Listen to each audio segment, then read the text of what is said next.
এই যে এত টাকার বাজার নিয়েছি, ফ্রিতে যদি ধনেপাতা আর কাঁচা লঙ্কা না দাও না, তাহলে কিন্তু আর কোনো দিন তোমার থেকে বাজার নেব না। ওই পাশে রামুদার দোকানে চলে যাব। এটা কি আবার কোনো কথা হলো বৌদি? এটা তো আমাদের ধর্ম। কাস্টমাররা সে 20 টাকা 30 টাকারই জিনিস নিক বা 200 টাকার, ফ্রিতে ধনেপাতা আর কাঁচা লঙ্কা তো আমাদেরকে দিতেই হয়। তুমি কি আমার কথায় ব্যঙ্গ করলে নাকি? হুঁ, ব্যঙ্গ করো আর যাই করো, ফ্রিতে ধনেপাতা কাঁচা লঙ্কা দেওয়া তো দোকানদারদের ধর্ম, তাই না? বৌমা, তুমি কি ব্যাগ ভর্তি করে বাজার নিয়েছো? সামান্য 500 আলু আর 100 পটল নিয়েছো, এর পরেও ফ্রির জিনিস চাও কি করে? একটু বেশি করে বাজার দোকান নিলে না হয় এগুলো চাওয়া যায়। আপনি চুপ করুন তো মা। আপনি এইসব বাজার দোকান সম্পর্কে কিচ্ছু বোঝেন না। আর বোঝেন না বলেই তো এত বছর ধরে সংসারে সেই রকম ভাবে সাশ্রয় করতে পারেননি। আপনি একদম চুপচাপ বসে থাকুন। আমি একটু হলেও আপনার থেকে বেশি বুঝি। ছেড়ে দিন মাসিমা, ছেড়ে দিন। এই সমস্ত বউয়ের সাথে আপনি তর্ক করে পারবেন না। উল্টে দেখবেন আপনার সন্ধ্যাবেলার যে চা জল খাবারটা সেটা হাওয়া হয়ে গেছে। যে পরিমাণ ভাত খান সেই পরিমাণটুকু আপনি আর পাচ্ছেন না। ছেড়ে দিন, ছেড়ে দিন। আমার এইটুকু জিনিসের জন্য কেন আপনি নিজের সংসারে অশান্তি টানছেন? আর তাছাড়াও আমি এইটুকু জিনিস দিয়ে দিলে আমি নিশ্চয়ই গরিব হয়ে যাব না। উল্টে উনি যদি এইটুকু জিনিস নিয়ে বড়লোক হতে পারে তো হোক, আমার আর কি। এই গরিব মানুষগুলোর সঙ্গে এইরকম ব্যবহার কি তোমায় করতেই হবে বৌমা?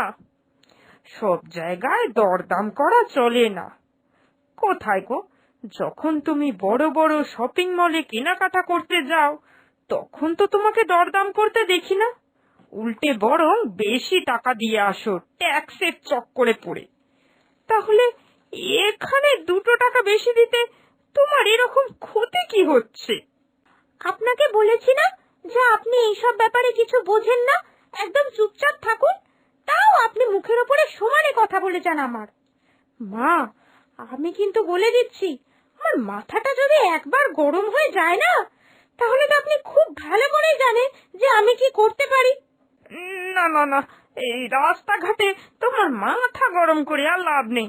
তার থেকে বরং চলো, ঘরে ফিরে চলো। আমি এখন ঘরে যাব না।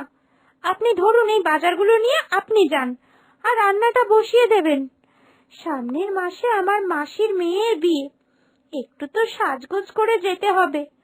আমি যাই, ওই শাড়ি প্যালেস থেকে কতগুলো ভালো ভালো শাড়ি আর মেকআপের জিনিস কিনে নিয়ে আসি।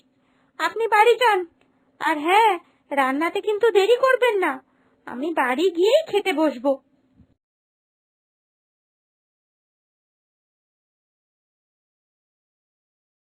হ্যালো বন্ধুরা, আজ আমি একটা অ্যাপ্লিকেশনের কথা বলতে চাই। এখানে cricket, football, tennis live match দেখে একটু বুদ্ধি লাগিয়ে খুব সহজেই টাকা ইনকাম করা যায়। এখানকার ম্যাচগুলিতে গেম খেললে আইফোন, ল্যাপটপ এবং ক্যাশ প্রাইজ জেতার সুযোগ রয়েছে। এই অ্যাপটিতে আপনি সমস্ত লাইভ ম্যাচের রেজাল্ট দেখতে পারবেন এবং সেই ম্যাচের স্কোর অনুমান করে বেটিংও করতে পারবেন। যেমন কোন টিম জিতবে, কোন টিম কত রান করবে এবং কে সর্বোচ্চ স্কোর করবে।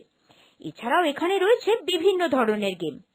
আর রেজিস্টার করার সময় আমার দেওয়া প্রোমো কোড গল্পের ব্যবহার করলে প্রথমবার ডিপোজিটে 33,000 টাকা পর্যন্ত পেয়ে যেতে পারেন।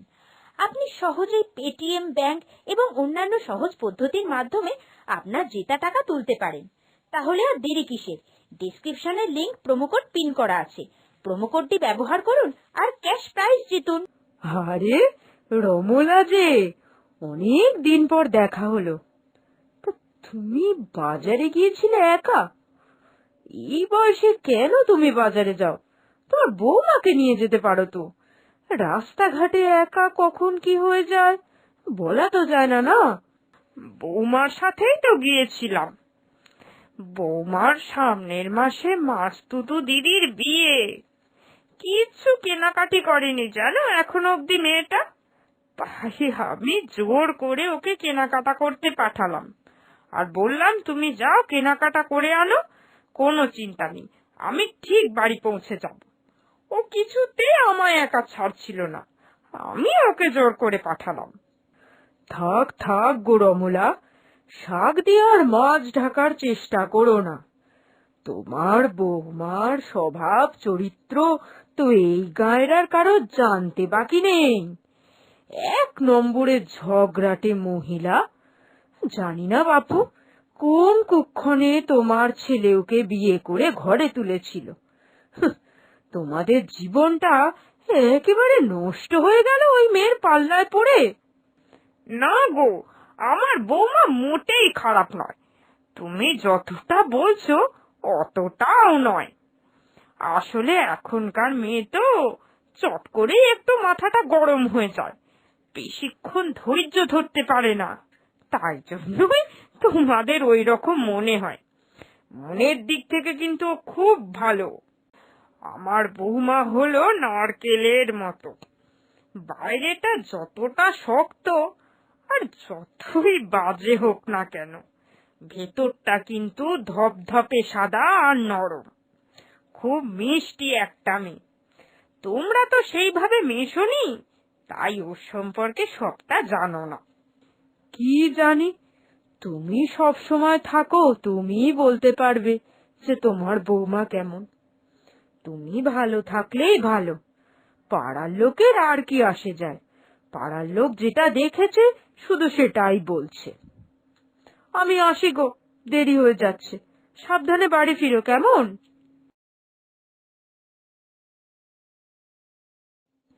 শাশুড়ি মা বাজারের ব্যাগ নিয়ে বাড়িতে ফিরে গেল। আর ওইদিকে শাড়ির দোকানে, না না, তুমি যত যাই বলো না কেন, গড়িয়াহাটে এই জিনিসটা 200 টাকায় বিক্রি হয়। আমি তো তাও তোমাকে 250 টাকা দেব বলছি।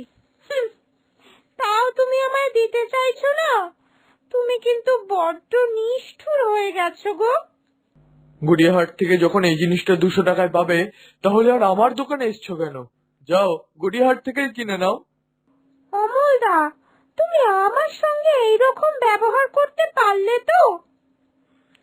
দাঁড়াও না দাঁড়াও, তোমার বাড়িতে গিয়ে তোমার নামে তোমার বউকে যত উল্টো পাল্টা কথা আছে সব বলে আসবো। তখন বুঝবে আমি কি জিনিস। আমাকে তুমি দিচ্ছ না তো এই শাড়িটা? আমার নামে আমার বউকে বাজে কথা বলে আসবে মানে?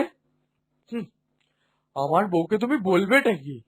আমার চরিত্রেরও তো কোনো দোষ নেই। আমার পুরো দুধের মতো চরিত্র। আমার বউকে তুমি বলবেটা কি শুনি? তোমার চরিত্র ভালো হলেও তোমার বউয়ের মনে তো তোমার জন্য একটু হলেও সন্দেহ রয়েছে। আমি সেই সন্দেহের চারাটাকে ভালো করে জল ঢেলে বড় গাছে পরিণত করব। আমি গিয়ে বলবো যে ওই পাশের পাড়ার মালতী আছে, ওর সঙ্গে তুমি পার্কে বসে রোজ বিকালে বাদাম ভাজা খাও। ব্যাস, তোমার বউকে যখন এইসব কথাবার্তা বলবো না, দেখবে তোমার বউ তোমার সঙ্গে ঠিক কি করে। এই, এসব তুমি কি বলছো আমার নামে? এই, আমার নামে তুমি এরকম মিথ্যে কথা কেন বলবে? আমার নামে দয়া করে তুমি কোনো মিথ্যে কথা রটিও না। আমি আমার বউকে কিন্তু খুব ভয় পাই। এইসব কথা যদি আমার বউ শোনে না, আমার বউ খুব মারবে। রাত্রিরে খেতেও পর্যন্ত দেবে না। তখন আমি কি করব? সে আমি কি করে বলবো যে তুমি কি করবে? আমি তো তোমাকে বলেছিলাম যে এই শাড়িটা আমাকে 200 টাকায় দিয়ে দাও, তুমি দিলে না। তাই এখন বাধ্য হয়ে আমাকে তোমার বউয়ের কাছে গিয়ে এই সমস্ত কথা বলতে হচ্ছে। তুমি যদি আমার মন ভালো করতে না পারো, তাহলে আমি তোমার সংসার কি করে ভালো থাকতে দিই বলো? হাড় জ্বালানে মহিলা একটা। যবে থেকে এই পাড়ায় এসেছে পুরো পাড়াটাকে জ্বালিয়ে গেল।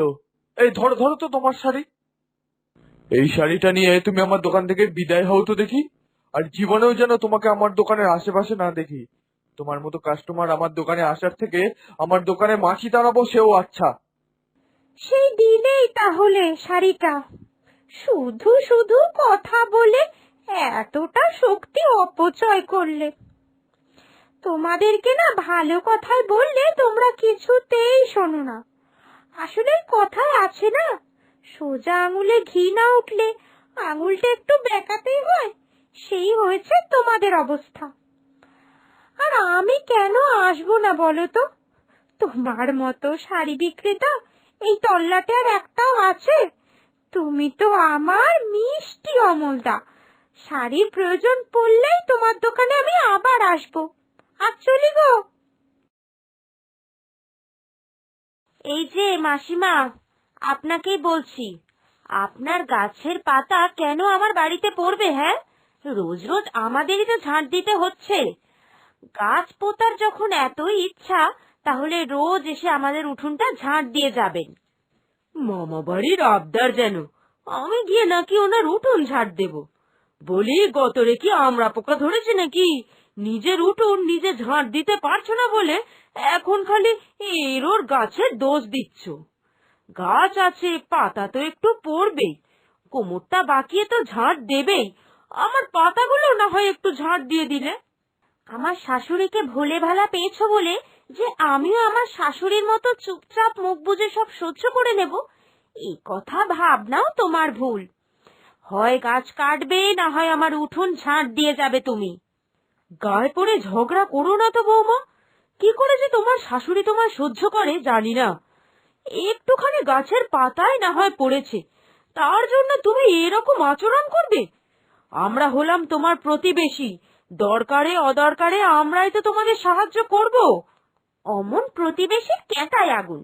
অমন প্রতিবেশীর দরকার নেই যে প্রতিবেশীর জন্য আমাদের এত অসুবিধা হচ্ছে।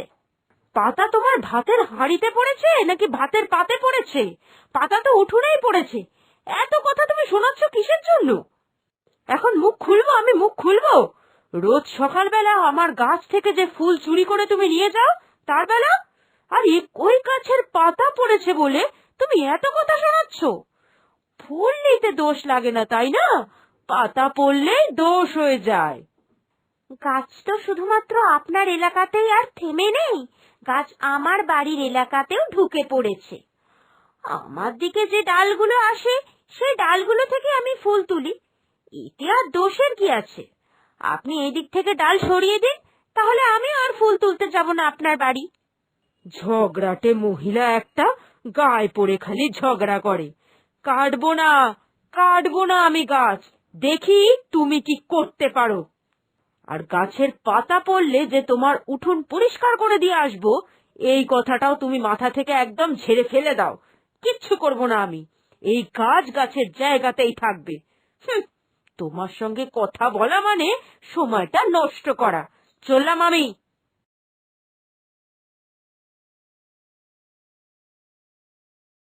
মুখ ফিরিয়ে চলে গেলে কি আর হবে? সোজা আঙুলে যদি ঘি না ওঠে, আঙুলটা কি করে বেঁকাতে হয় আমিও জানি।